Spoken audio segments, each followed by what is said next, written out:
I will now ask Attorney Owen to talk to you about the lawsuits that have already been filed. Thank you. Thank you so much. My pleasure. Good morning. I'd apologize for the late start, but everyone here understands the 405 freeway. First name? Greg Owens. Greg? What I'd like to do is I'd like to start with a very important issue that I think needs to get resolved right away. I again saw a sheriff's spokesman last night claim that there are only 23 victims, indicating, for example, they just found other photos, and he said that all of those other photos really apply to the people they'd already investigated. We know that's not true.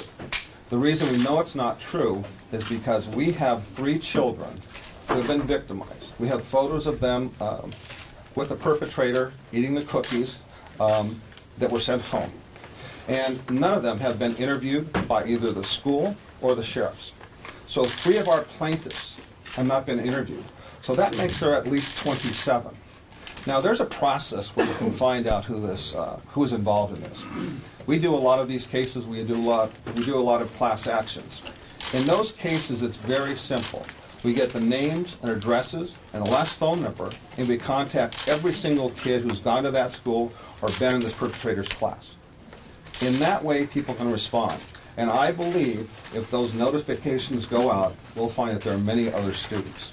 We know for a fact that there are very many students who have left the area who are victimized by this man. They're living either out of the community or living out of the state. And some of them have actually left the country. It's not that hard to find them. We find people all the time without a lot of effort. The next thing I'd like to address is the perpetrator. Bert is an animal, but he's not that much different than many perpetrators. I'm assuming many of you have covered these cases. They're sickening. They never get any better, but some are worse. This particular case I find heinous for a couple of reasons.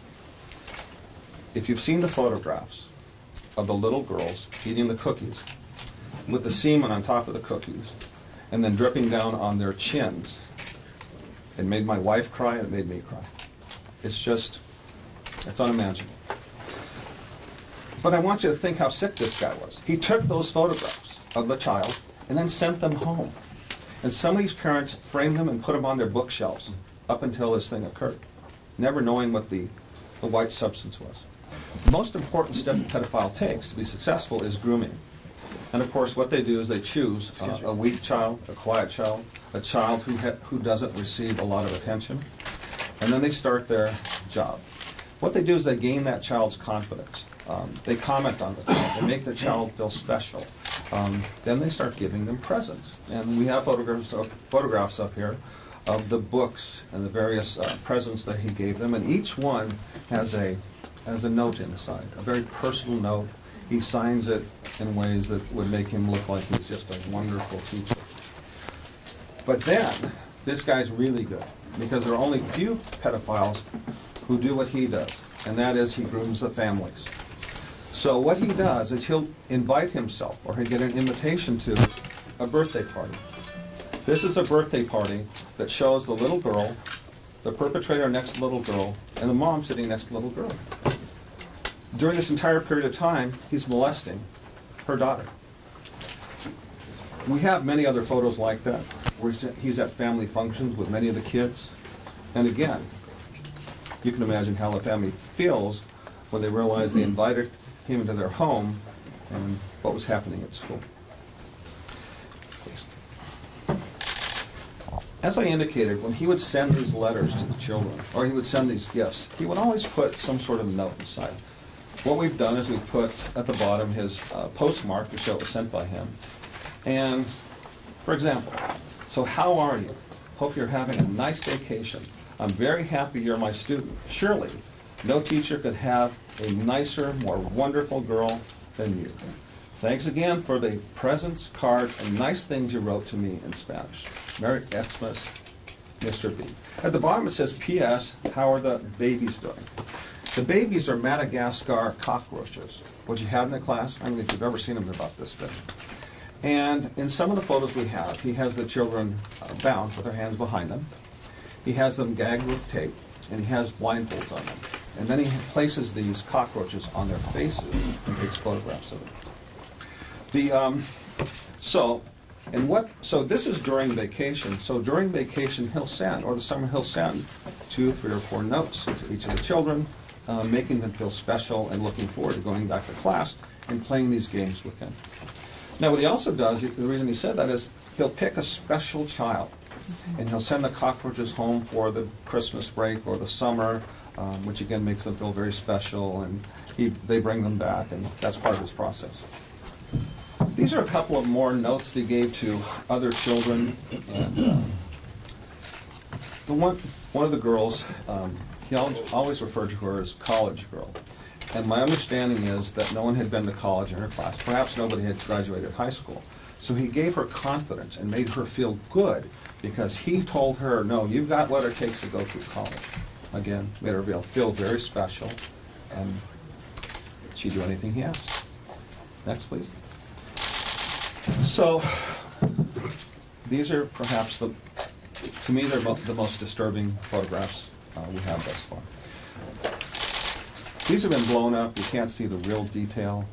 I won't get up, but if you look at the right side of her chin on the left photograph from your view, you can see the droplet of white liquid. You can also see the white liquid on the cookie, and you can see her legs are spread. These are the photographs he took. I believe if not all of the children have these photographs, were given these photographs, or many of them have.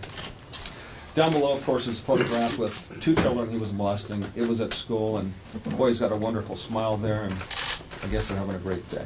Let's go to the next. This is actually another photo. It's a close-up that he took.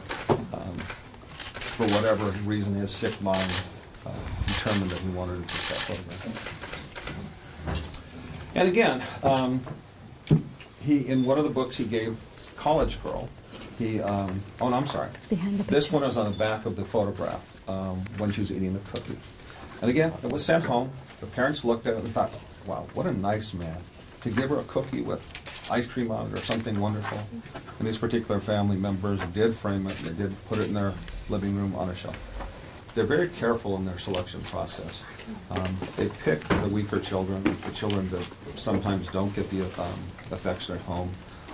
Children that are quiet, and he praises them. He makes them feel good. He tells them how beautiful they are, how popular they are. And of course, it gives them something they may not be getting at home or from the other students. Now, on the other hand, there are children who are well-adjusted and very smart, and we ask ourselves, how could he do that to them, number one, and two, why wouldn't they come home and tell their parents? That's a question that every juror asks. It's a question that my wife asks. I think every parent asks. They say, well, if that happened to my child, they would have come home and told me immediately. Let me say that in Spanish about the kids.